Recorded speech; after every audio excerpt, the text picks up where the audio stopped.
Bonjour chers auditeurs, chers téléspectateurs, bienvenue dans l'émission Kilowattheure. L'émission Kilowattheure est une émission pour vous informer, vous enthousiasmer autour du vélo d'entreprise. Aujourd'hui, nous avons avec nous Amandine de SD Works.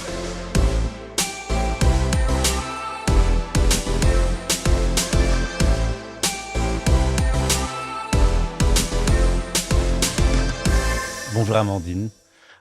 Tu travailles chez SD Works. Je crois que tout le monde connaît SD Works, mais tu pourrais peut-être représenter brièvement ce que vous faites? En effet, SDWorks est surtout connu comme un secrétaire social, mais nos activités ne se limitent pas à ça. En effet, nous octroyons effectivement des services de consultance, que ce soit pour l'emploi international, les fins de carrière ou autres, ou la rémunération flexible, l'équipe dont laquelle je fais partie.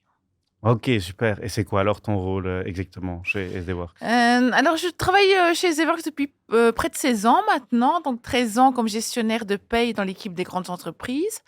Et depuis 3 ans, j'ai rejoint l'équipe qu'on appelle Flex Income Plan, FIP, chez SDWorks, c'est-à-dire l'équipe qui s'occupe de l'établissement des plans cafétéria et de tout ce qui touche la rémunération flexible. Donc, nous accompagnons les clients pour tout leur trajet d'implémentation de plans cafétéria de A à Z, c'est-à-dire que je m'occupe aussi bien du trajet commercial, donc présentation de l'outil de SD à d'éventuels prospects, aussi bien l'implémentation de l'outil en lui-même, c'est-à-dire l'implémentation technique ou présentation aux travailleurs. Ok, super. Alors, ce qui réunit aujourd'hui SD Works et Joule, eh bien, c'est le vélo d'entreprise. Il y a deux types de vélos d'entreprise. D'abord, le vélo d'entreprise pour les employés, pour leur trajet domicile-travail. Mais il y a aussi le vélo d'entreprise pour les trajets professionnels. On parle par exemple de flotte de vélos ou de vélos cargo pour faire des trajets entre des différentes Mhm. implantations. Aujourd'hui, on va plutôt parler du vélo pour les trajets domicile-travail. Alors, quels sont les avantages liés au vélo d'entreprise, Amandine? Alors, les avantages sont nombreux. Déjà, de un, je ne t'apprends rien, la mobilité est une problématique en Belgique, dans toutes les villes d'ailleurs. Et le vélo propose une solution parce que le vélo est un outil qui est moins encombrant, ça prend moins de place, les trajets sont aussi également plus fluides. Dans certaines villes comme Bruxelles ou autres, il y a également des pistes qui sont aménagées pour les déplacements en vélo. Ensuite, évidemment, tout le monde est préoccupé par les questions environnementales, que ce soit des Mhm. durées d'hiver. Et qui dit déplacement à vélo dit également émissions de CO2 moindres, préoccupations aussi environnementales, moins d'émissions de CO2, transport plus durable, etc.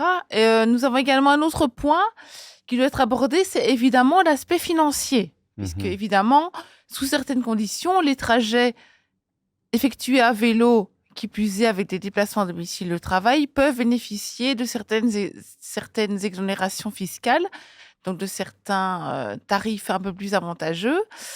Par exemple, pour l'employeur, le vélo est déductible fiscalement à 100%.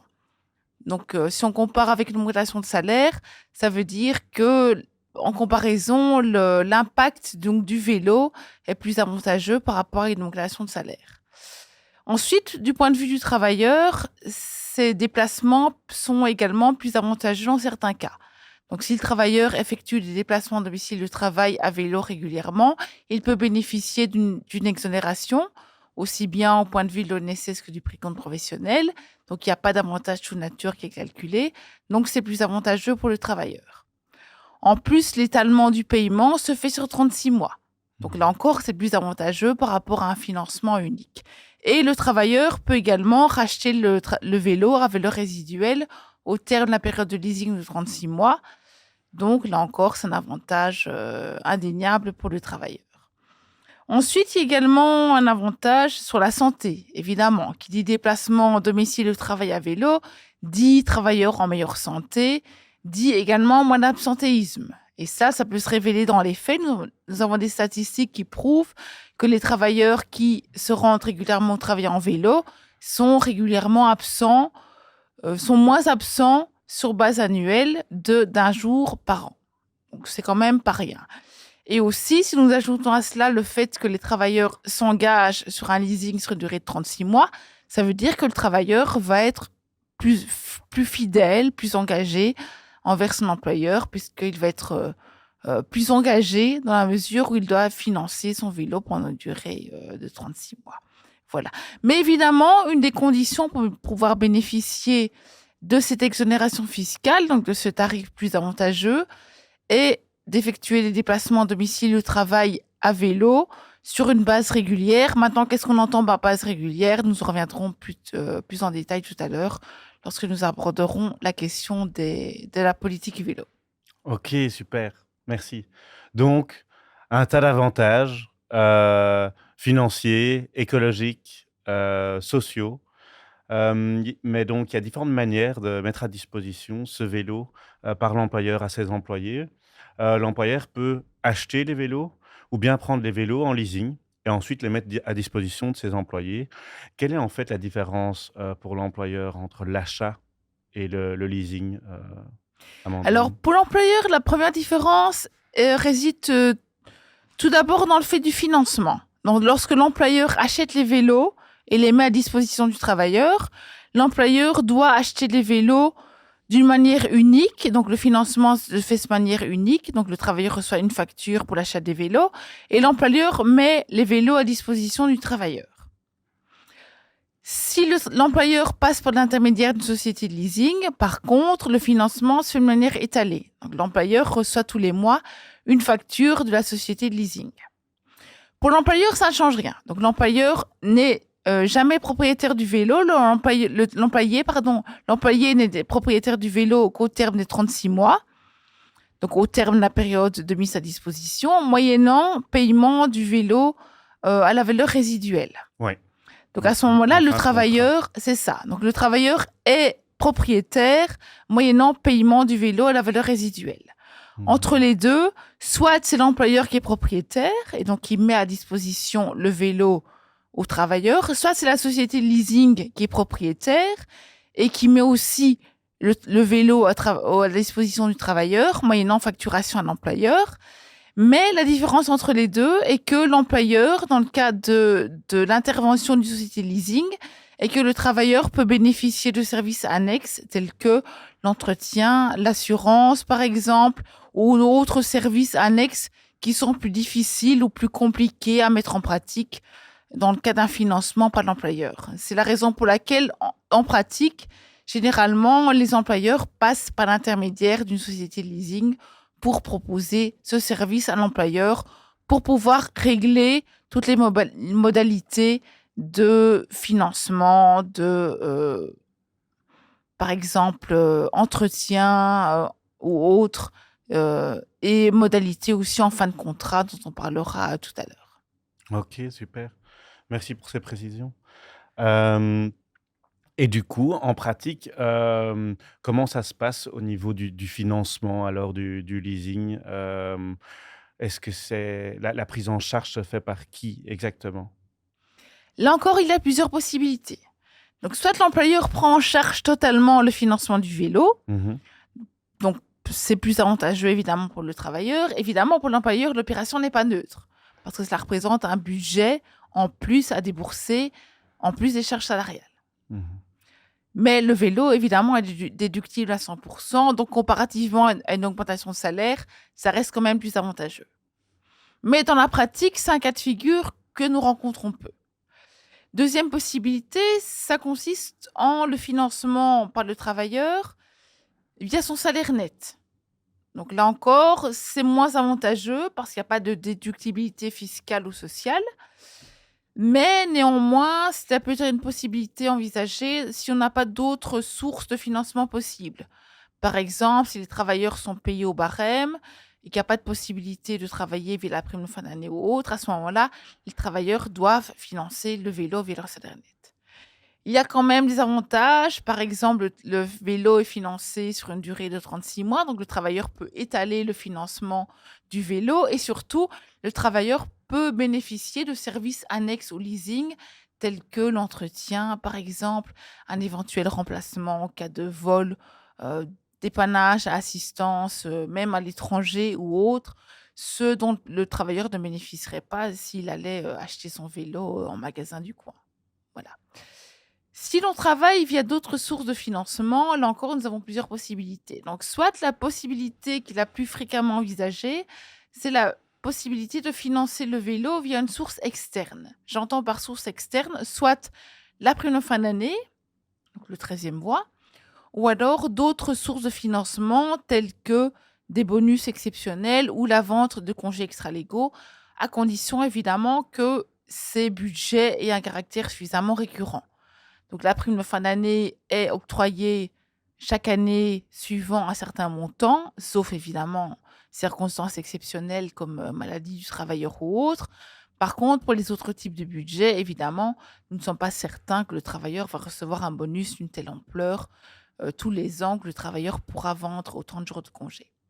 Donc ça, c'est une deuxième possibilité, mais qui est néanmoins une possibilité qui est la plus fréquemment retenue dans le cadre de financement du vélo.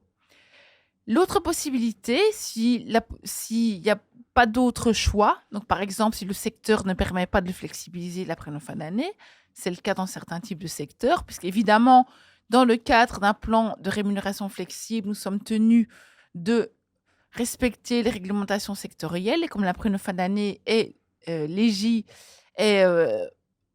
réglementée par des réglementations sectorielles, certains secteurs pourront permettre la flexibilisation de la prime de fin d'année, donc pourront permettre l'échange, en d'autres termes, de la prime de fin d'année contre un autre élément, tel que le vélo en leasing. D'autres secteurs, par contre, ne le prévoient pas. Donc à ce moment-là, nous sommes obligés d'examiner les sources de financement possibles et de pouvoir conseiller le client sur la meilleure façon d'adopter. Si le secteur ne prévoit pas de financement via la prime de fin d'année, à ce moment-là, la seule forme de financement qui reste, c'est le financement via le salaire brut, mais avec certaines conditions. En effet, le travailleur ne doit pas pouvoir rétrocéder plus d'une certaine partie de son salaire pour le constituer un budget flex, et la rémunération est la rémunération qui est en vigueur pour tout ce que cela implique. En effet, si l'employeur et le travailleur décident de renégocier le salaire, cela implique que le nouveau salaire brut est le nouveau salaire qui est d'implication pour tout, c'est-à-dire y compris les indexations. Et ce n'est pas négligeable, surtout quand on connaît l'inflation qu'on a eue et donc l'indexation assez conséquente qu'on a eue ici au mois de janvier. Donc ça veut dire que l'indexation s'applique sur le nouveau salaire renégocié. Cela implique également que d'autres éléments de la rémunération, tels que les heures supplémentaires, des allocations en cas de chômage, de maladie, etc., sont appliqués sur le nouveau salaire qui est renégocié. Donc là encore, ça a des conséquences pour le travailleur. Cela implique également, évidemment, la renégociation du salaire, donc la conclusion d'un nouveau contrat de travail, et également, dans tous les cas, des impacts vis-à-vis de l'ONSS. Puisqu'à partir du moment où le travailleur échange une partie du salaire, que ce soit prime de fin d'année ou salaire brut, donc un salaire qui est soumis à l'ONSS contre un autre élément qui ne l'est pas, tel qu'un vélo en leasing, cela a évidemment des conséquences sur la pension légale, les allocations en cas de maladie, de chômage, etc. Plus évidemment, renégociation du contrat de travail avec signature d'un avenant contrat et tout ce que cela implique. Donc c'est évidemment beaucoup plus complexe que de travailler uniquement avec des sources externes telles que la prime de fin d'année ou d'autres formes de rémunération comme le salaire brut, les congés, les bonus bruts ou des jours de congé. Dernièrement, j'ai eu une conversation avec un client et il posait la question par rapport à l'assurance groupe. Est-ce que le fait qu'on touche au salaire brut, est-ce que ça a un impact sur l'assurance groupe, sur la cotisation que chaque employé fait? Alors, à partir du moment où le travailleur renégocie son salaire brut, donc accepte une diminution de salaire en contrepartie de la jouissance d'un vélo en leasing, ça a des impacts pour tout, parce que le nouveau salaire du travailleur est le nouveau salaire renégocié. Ok. Donc évidemment, aussi bien l'assurance groupe que les indexations futures, que des primes d'équipe ou des heures supplémentaires ou autres vont être calculées sur le nouveau salaire renégocié, qui sera un nouveau salaire Mmh. revu à la baisse. OK, c'est quand même une information très importante. Je crois qu'au niveau de la transparence, c'est important Oui, que les tout à employés fait. sachent à quoi ils s'engagent, bien sûr. Hem Et puis pour qu'un employé, puisse un peu avoir une vue sur, quel va être l'impact en fait, d'un vélo sur son salaire. Nous, sur le site de Joule, on a un calculateur qui permet, à titre indicatif bien sûr, parce qu'on n'est pas un secrétariat Mhm. social, heu, d'un peu imaginer quel va être l'impact sur son salaire, donc c'est assez intéressant. Je pense que vous devez aussi probablement avoir ce genre d'outils? Oui, oui, tout à fait, Heu, tout à fait. ouais, Donc, sur l'outil de SDEworks du Flex Income Plan, donc de l'outil de rémunération flexible, oui. nous avons également des outils de simulation qui portent davantage sur l'impact sur la prime de fin d'année ou d'autres types de rémunération exceptionnelles, mais nous pouvons effectivement également proposer des simulations pour l'impact via le financement sur le salaire brut. Et qu'est-ce que vous remarquez, quelle est la tendance? Est-ce que c'est plutôt sur la prime de fin d'année que les employés vont essayer de mettre le leasing du vélo? Est-ce que c'est peut-être plus avantageux de le faire via la prime de fin d'année ou le salaire brut? Je Alors, si le secteur le permet, généralement, nous privilégions un financement via la prime de fin d'année. OK, oui, Pourquoi? Parce qu'à ce moment-là, nous ne touchons pas au salaire brut, donc le travailleur conserve son salaire d'origine oui, et il conserve aussi ses indexations sur son salaire de base. OK, oui, bien sûr. Et tout ce qui va avec, c'est-à-dire indexation, nous en avons parlé, également éventuellement prime d'équipe ou prime, de nuit, de week-end, c'est particulièrement sensible pour tout ce qui touche les populations d'ouvriers Mmh. et généralement les employés, enfin les travailleurs en général préfèrent recevoir une prime de fin d'année réduite, mais conserver leur salaire de base et en plus, lorsque l'on sait que la prime de fin d'année est plus taxée qu'un salaire ordinaire, cela a plus de sens, même si l'objectif du plan n'est évidemment pas de réduire, évidemment pas de tendre à une optimisation salariale, une optimisation fiscale. Oui, oui, Heu, bien sûr. voilà, je dirais l'avantage est plus conséquent pour le travailleur d'échanger une partie de salaire soumis à une taxation exceptionnelle contre un vélo en leasing. OK. Alors j'imagine qu'une fois qu'une entreprise s'engage, ou se lance dans cette aventure du vélo d'entreprise, c'est aussi extrêmement important de poser le cadre. Peut-être que vous pouvez nous en parler un peu plus de comment est-ce que ça se passe? Tout à fait. Alors avant de parler des conditions légales, Oui, tout d'abord, évidemment, nous allons parler du financement. Donc, qui va financer le vélo et sous quelles conditions? Et là encore, nous avons plusieurs possibilités qui s'offrent à nous. OK, Soit l'employeur est particulièrement généreux parce qu'il souhaite promouvoir le vélo dans son entreprise et il souhaite offrir un budget aux travailleurs pour financer le vélo. OK. Les conditions sont plus avantageuses par rapport à une augmentation salariale, mais néanmoins, cela représente un coût supplémentaire pour l'employeur. Une autre possibilité pour le travailleur, c'est de financer le vélo via son salaire net. Alors évidemment, c'est moins avantageux parce que le travailleur le finance via son salaire net. Néanmoins, lorsque nous sommes dans des secteurs où nous devons travailler avec une rétrocession du salaire, donc un sacrifice salarial, nous devons respecter les barèmes en vigueur dans le secteur. Donc si le travailleur est payé au barème et qu'il n'a pas la possibilité de pouvoir échanger sa prime de fin d'année contre un vélo en leasing, à ce moment-là, il n'y aura pas d'autre possibilité que de financer le vélo via son salaire net. Néanmoins, cela peut quand même présenter des avantages parce que le financement se fait sur une durée de 36 mois. Donc, le travailleur étale le financement du vélo, donc ne doit pas disposer directement de la somme. Et l'employeur peut garantir aussi au travailleur de garder le barème qui est conforme au minimum du secteur. Néanmoins, ces deux possibilités sont moins rencontrées en pratique parce que ça a des conséquences directes plus, plus, euh, plus marquantes pour le travailleur. OK. Les autres possibilités qui se rencontrent le plus souvent en pratique sont les financements suivants. Donc, soit travailler via le financement, via la prime de fin d'année ou une autre source externe, comme des bonus par exemple, ou vente de jours de congé. Donc, à ce moment-là, le travailleur échange une partie de sa prime de fin d'année contre un vélo en leasing. Alors, même si ce n'est pas évidemment le but d'un tel plan, l'avantage indirect est indéniable, puisque comme la prime de fin d'année, évidemment, est lourdement taxée, le travailleur peut bénéficier de conditions plus avantageuses en échangeant sa prime de fin d'année contre un vélo en leasing. Pour l'employeur également, cela représente des avantages parce que le vélo en leasing peut être déductible à 100%. La prime de fin d'année ou les bonus représentent des charges salariales qui sont quand même assez lourdes, surtout en Belgique.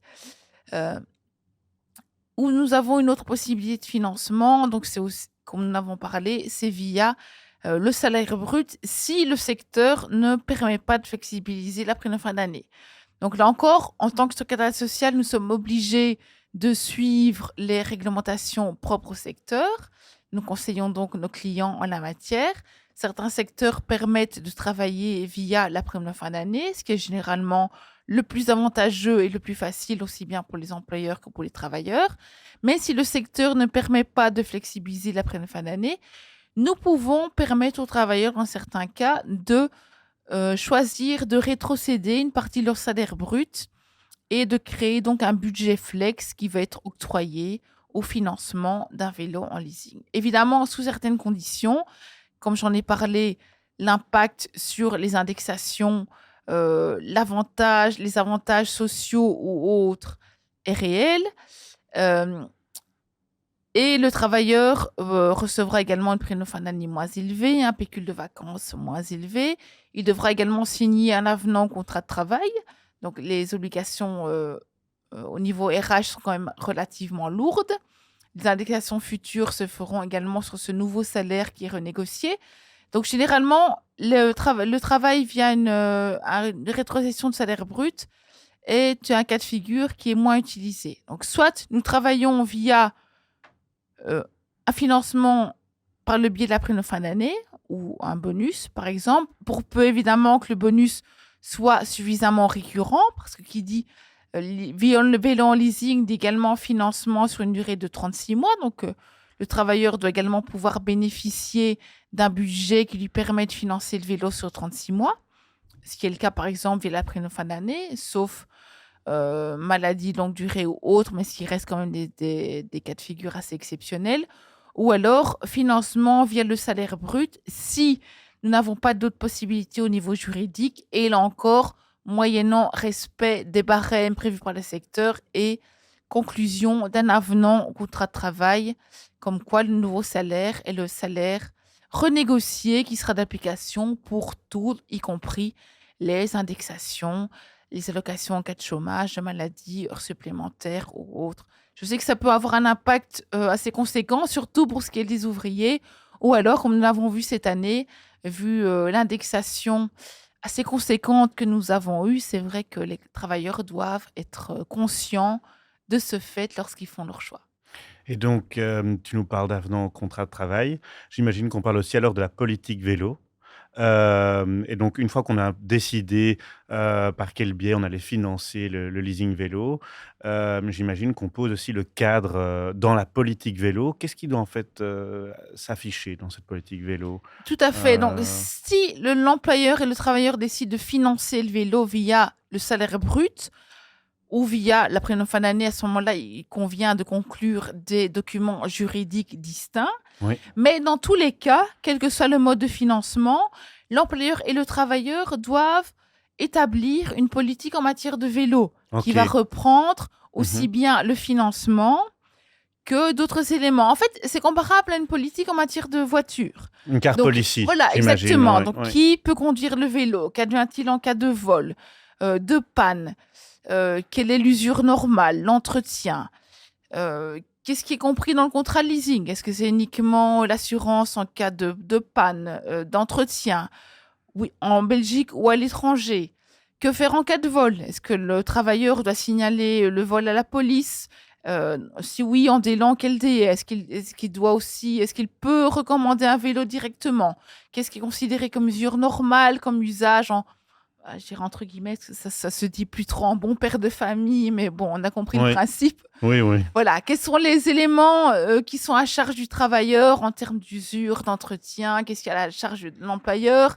Aussi très important, qu'advient-il en cas de fin de contrat? Puisque le travailleur s'engage à financer son vélo sur une durée de 36 mois. Donc, s'il quitte l'employeur prématurément, pour quelque raison que ce soit, démission, sortie de service ou autre, qui va financer la partie restante du leasing? Et également aussi très important, qu'entend-on par déplacement domicile le travail pour pouvoir bénéficier de l'exonération fiscale et sociale? Je pense que nous allons en parler Oui, aussi dans mais un des donc points la qui suivent. politique vélo définit les règles du jeu, en Tout à quelque fait, sorte, tout à et fait. ça permet aussi par la suite, s'il y a un problème ou quoi que ce soit, de reprendre les règles et de dire voilà, c'est ça qu'on applique dans ce cas-là, etc., pour pas qu'il y ait de soucis par la suite. Exactement. L'optique où le vélo représente un avantage long terme, donc le travailleur s'engage pour 36 mois, évidemment, le travailleur, lorsqu'il fait son choix, doit pouvoir savoir à quoi il s'attend au terme des Ouais. 36 mois, parce que sa carrière peut évoluer, il peut déménager, il peut sortir de service, son vélo peut être volé, il peut avoir une crevaison à l'étranger ou autre. Donc, c'est important Ouais. d'informer les travailleurs avant qu'ils fassent leur choix sur les impacts de ceux-ci. Oui, et d'ailleurs, parce que c'est si important, avec Joule, on prépare les documents avec l'entreprise. Comme ça, l'entreprise peut vraiment avoir une politique vélo qui est adaptée à son organisation. D'ailleurs, on a mis un article sur notre blog, que vous retrouvez aussi sur notre site web, avec tous des conseils, pour comment créer une politique vélo adaptée à son Mm, entreprise. Donc voilà, c'était le moment aussi de le dire. très bien. Hem Depuis le 1er mai, il y a l'indemnité vélo qui est obligatoire pour tous les secteurs. Elle est montée à 27 cents le Mhm. kilomètre. Tu peux peut-être nous en dire un peu plus, sur cette législation-là?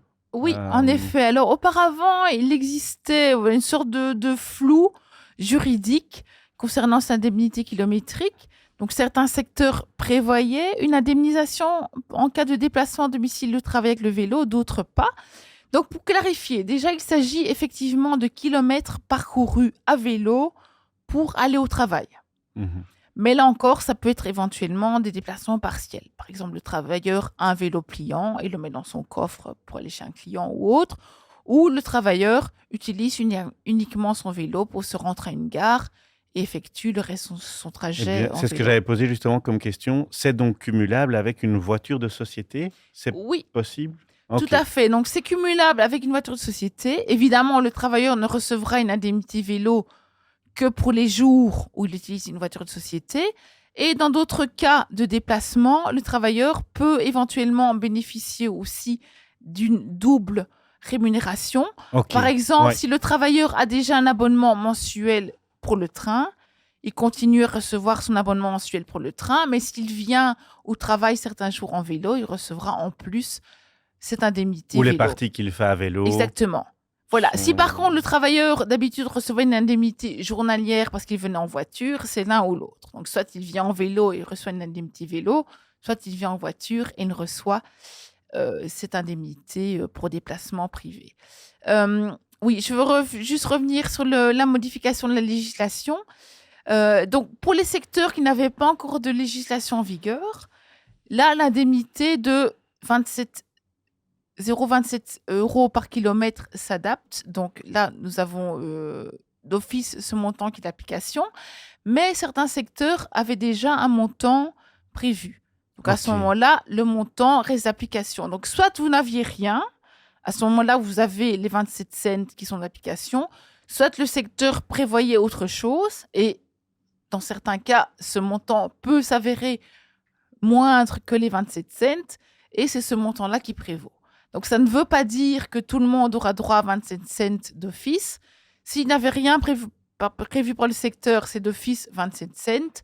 Sinon, nous restons à la législation en vigueur au niveau du secteur qui est de maximum 27 cents ou alors un autre montant. OK, donc maintenant tout le monde, depuis le 1er mai, tout le monde a droit à une indemnité vélo. Par contre, s'il y a une CCT, c'est elle qui prévaut. Donc si elle est pas à 27 cents, c'est quand même possible qu'on touche moins que 27 cents le kilomètre. Exactement. Donc tout le monde a OK, quelque chose, mais ce ne sera pas forcément 27 cents. OK, et l'indemnité vélo, est indépendante donc du vélo de fonction, j'imagine? Donc si Oui, on a son propre vélo, ça on reçoit aussi évidemment, cette indemnité. évidemment. Ouais. Donc les travailleurs qui venaient déjà au travail en vélo ou qui maintenant seraient incités à venir au travail en vélo peuvent bénéficier de cette indemnité. Évidemment, c'est tout à fait dissocié de l'éventuel vélo en leasing. Ok.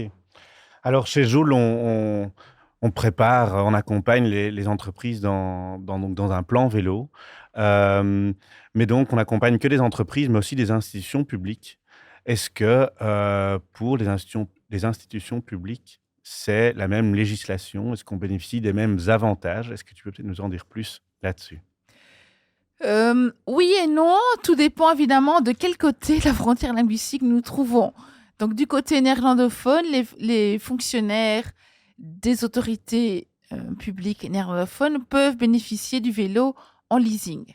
À ce moment-là, ils choisissent d'échanger une partie de leur rémunération, donc soit leur 13e mois, prime de fin d'année, soit des congés supplémentaires ou une indemnité vélo. Donc tout ceci va constituer un budget qui va servir à financer le vélo en leasing, suivant les mêmes modalités que les employeurs privés, donc tous dont nous avons parlé. Ok. Par contre, malheureusement, pour les employeurs qui relèvent des institutions francophones, à l'heure actuelle, rien n'est possible. Donc, ces travailleurs-là ne peuvent pas bénéficier des mêmes services, mais là encore, espérons que la législation évolue et Espérons-le, que ces oui. travailleurs puissent en bénéficier effectivement d'ici peu.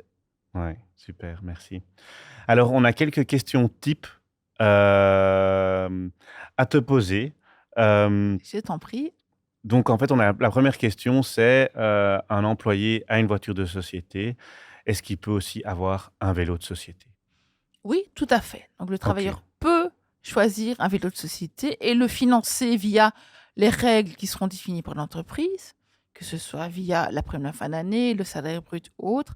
Mais évidemment, en ce qui concerne l'indemnité vélo, le travailleur ne recevra l'indemnité vélo que pour les jours où il se rend effectivement au travail à vélo. ok. Et alors, imaginons la situation de Larry, qui est architecte indépendant, et il aimerait aussi avoir un vélo d'entreprise, un vélo en leasing. Est-ce que c'est possible pour lui aussi de bénéficier de tous les avantages? Alors, chez SEWorks, dans le cadre des plans cafétéria, évidemment, nous ne nous intéressons qu'aux employeurs d'un certain nombre, déjà donc d'une certaine ampleur, mais évidemment, les services de leasing propres à certaines sociétés qui mettent des vélos à disposition sur le marché sont accessibles à d'autres types de populations telles que les indépendants. Donc, comme nous l'avons dit, pour les fonctionnaires de la région francophone, ce n'est pas possible, mais pour d'autres types de populations telles que les indépendants, ça peut être possible, évidemment, mais là encore, le financement est différent de tout ce qui se fait dans le cadre de plans cafétéria. Ok. Mais donc, pour un indépendant, c'est à 100% déductible tant qu'il l'utilise pour son activité professionnelle. Tout à fait, tout à fait. Les Euh, mêmes règles s'appliquent. Donc, le travailleur indépendant peut aussi bénéficier du leasing avec la déductibilité qui y est liée. ok. Et alors, autre situation, imaginons Sophie, elle vient de se lancer dans un leasing d'un vélo cargo, mais elle a décidé de changer d'emploi plus tôt que prévu. Comment ça se passe exactement? Est-ce que c'est l'employeur qui reprend le vélo ou est-ce qu'elle peut, d'une manière ou d'une autre, elle aussi, en fait, elle est attachée à son vélo, elle aimerait bien le Mhm. garder. Est-ce que c'est possible?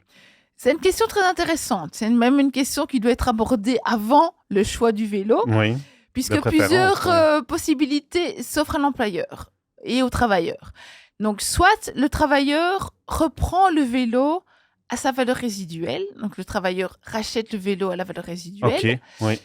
À la valeur du et marché, du coup, j'imagine. exactement, Oui, exactement. Et suivant le moment au cours duquel la cessation est effectuée, le travailleur devra peut-être payer des montants de mensualité, donc des montants de leasing restants. Donc, imaginons, j'ai choisi un vélo en leasing via un plan cafétéria ou oui, autre pour une durée de 3 ans. Je pars après un an. oui. Je devrais évidemment racheter le vélo à sa valeur résiduelle, mais je devrais évidemment payer les 2 ans de mensualité restantes au leaser vélo, avec éventuellement des mensualités, donc des indemnités de rupture prématurée. C'est le cas de figure qui est le plus souvent en vigueur. Pourquoi? Parce que le travailleur a déjà financé le vélo et qu'évidemment, pour lui, c'est plus avantageux de racheter le vélo à sa valeur résiduelle, parce qu'on parle d'une valeur qui est relativement dérisoire par rapport au prix du marché, plutôt que de restituer purement et simplement le vélo. Mais néanmoins, c'est également une autre option. Donc le travailleur pourrait, si son employeur l'a prévu, purement et simplement restituer le vélo, que ce soit à l'employeur ou la société de leasing. Et à ce moment-là, évidemment, le vélo peut être soit rendu à un autre travailleur ou autre. Là encore, l'important, c'est de regarder quel est le point de vue, qui est propriétaire du vélo. Donc, soit l'employeur achète le vélo, le met à disposition du travailleur. À ce moment-là, l'employeur est propriétaire du vélo et règle toutes les modalités, y compris tout ce qui a trait aux fins de service. Ou alors, c'est le leaser qui est propriétaire du vélo.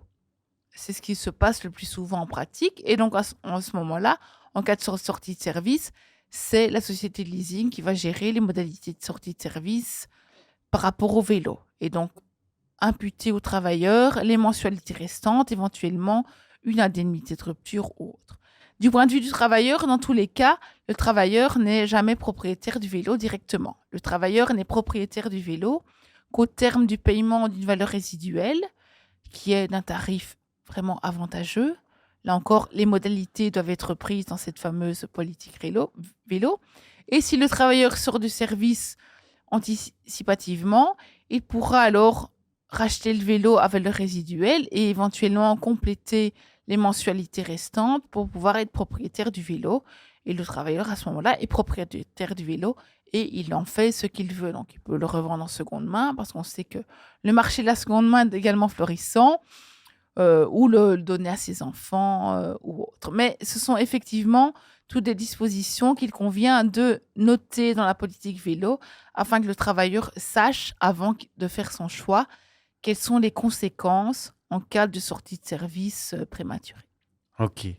Bah, donc si je peux résumer, s'il y a une rupture de contrat et donc que c'est bien le leasing, le vélo est en leasing, l'employé a ou bien l'option de racheter le vélo à sa valeur résiduelle et payer, on va dire, certains frais administratifs, ou bien il ne reprend pas le vélo et alors c'est l'entreprise de leasing qui reprend le vélo. À ce moment-là, il y a des frais administratifs à payer, mais aussi, plus ou moins 6 mois de leasing, comme sous forme comme si c'était en fait une sorte d'amende, on va dire. Mhm. Ou bien c'est l'employeur qui va continuer le vélo, essayer de le mettre sur le nom d'un autre employé. Exactement. Ouais, Il faut voir OK. ça un peu comme une sorte d'indemnité de rupture. Donc, si le travailleur sort de service prématurément, il peut être redevable d'une indemnité de rupture ou uniquement payé à valeur résiduelle, d'où l'importance évidemment de notifier ça noir sur blanc dans la politique vélo afin de pouvoir régler les modalités de sortie de service et surtout que le travailleur puisse avoir connaissance de l'impact de ses choix avant même de prendre le vélo. OK, super. Merci Amandine. Merci. Hem, alors si je peux clôturer, un peu et donc un peu résumer tout ce qu'on a dit. Donc le vélo d'entreprise, c'est bien l'employeur qui met à disposition un vélo, de ses employés. Et le vélo d'entreprise, propose tout un tas d'avantages. Par exemple, premièrement, c'est un avantage financier. Ça peut être une opération neutre pour l'employeur et l'employé bénéficie, d'un avantage financier indirect assez important. Le deuxième avantage, c'est, évidemment le côté écologique. Le vélo d'entreprise est un substitut à la voiture. Du coup, il y a moins de gaz à effet de serre qui sont mis dans l'atmosphère. Donc évidemment, un avantage important, surtout vu la crise climatique actuelle. Hem, le troisième avantage, c'est peut-être, fonctionnel, surtout en milieu urbain. Le vélo est un moyen de transport plus rapide que, en tout cas, la voiture. Donc c'est efficace. On se rend rapidement, sur son lieu de travail. Quatrièmement, et ça, c'est pas négligeable, c'est évidemment un avantage parce que c'est un impact important sur la santé des travailleurs. Le vélo permet de faire de l'exercice, mais aussi, d'éviter le stress lié au trafic. Alors, comment est-ce qu'on met ça en place? Comment est-ce qu'on le finance? Alors, c'est ou bien l'employeur ou l'employé qui met un vélo à disposition. Non, excusez-moi. Donc, euh, comment est-ce que ça fonctionne? Ben, c'est le vélo qui est pris en charge par l'employeur ou par l'employé par le biais du salaire brut ou net ou par le biais de la prime de fin d'année. Ce qui est très important de mettre en place aussi, c'est une politique vélo pour bien poser le cadre et pour que tout se passe de manière tranquille, on va dire. Et puis, il ne faut pas oublier l'indemnité vélo qui peut être un vrai incitant. C'est un petit extra, on va dire, pour le vélo d'entreprise. Voilà peut-être pour le résumé. Oui, c'était un excellent résumé. OK. Euh, alors, Et j'ai justement reçu la semaine dernière, donc c'est vraiment tout frais, des oui. statistiques par rapport au vélo en Mhm. leasing et au plan cafétéria. Alors, Laurent, est-ce que tu as une idée du nombre de vélos qui ont été commandés via le FIP, donc le Flex Income Plan, donc le plan cafétéria de SC Works, en 2022? Eh bien, C'est j'en ai difficile à aucune dire, idée. mais moi-même, c'était vraiment une colle. Oui. C'est Je pourrais pas donner de chiffres, vraiment. C'était 6221. Alors, par rapport à Oui. 2019, Oui. les chiffres ont pratiquement triplé. Ouais. Donc, à l'heure actuelle, En les 3 ans. travailleurs qui bénéficient d'un plan cafétéria choisissent, donc pour un travailleur sur 10 qui Mhm. bénéficie d'un plan cafétéria, choisit un vélo en leasing via le plan cafétéria. Ah oui, c'est Et donc, dingue. ça place le vélo dans le top 5, là où ce n'était que dans le top 9 via 2019. Donc voilà, effet Covid oblige ou pas, mais je pense que dans tous les cas, le vélo a de beaux jours devant lui. Ouais, ouais, ouais, le vélo est dans l'air du temps. Et on voit aussi les infrastructures qui Exactement. changent, les villes qui changent, qui sont de plus en plus bike-friendly. Donc, effectivement, le vélo a un bel avenir dans les années qui viennent. Eh bien, un tout grand Super. merci, Amandine, pour ce podcast. Merci Mais merci pour beaucoup, tes Laurent. interventions Merci. intéressantes. Euh, En tout cas, si, chers téléspectateurs, vous avez encore des questions après ce podcast, vous pouvez toujours aussi aller sur notre site web où on a un blog où souvent on poste des informations sur le vélo. Donc voilà, n'hésitez pas à aller jeter un coup d'œil.